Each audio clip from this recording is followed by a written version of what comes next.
Hello mga ka-SCAS! Naging emotional nga sina Tito Vic and Joey nang kanilang ipahayag na nanalo na sila sa kanilang ipinaglalaban na titulo na Itbulaga. Nagpasalamat ang TBJ una sa Panginoon at sa mga taong naniwala at sumuporta sa kanilang ipinaglalaban. As of 4:23 kanina, As of 4:23 p.m. kanina, Marikina Regional Trial Court releases the decision that favors TBJ for the copyright infringement and unfair competition complaints that they filed to claim Itbulaga as rightfully theirs. An injunction was also imposed. Masayang-masaya ang TBJ sa desisyon ng RTC.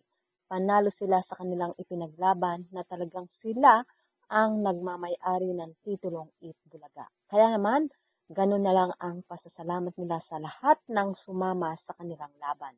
Kung ano talaga ang totoo, kayang-kayang patunayan yan. At syempre, proud din si Ming na sa wakas ay bumalik na nga sa TBJ ang titulong ipinaglaban. Kaya naman, napapost si Ming sa kanyang social media account. Say niya, Itbulaga is TBJ, TBJ is at Bulaga.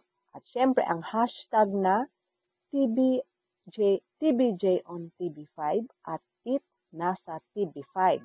Nanalo tayo at ang ibig sabihin nito sa atin talaga ang Itbulaga. Maraming salamat sa mga nagdasal at sumama sa laban natin ito. So, ayan nga ang magandang balita at talaga namang napakarami ang sumuporta talaga sa laban nila Tito Vic and Joey.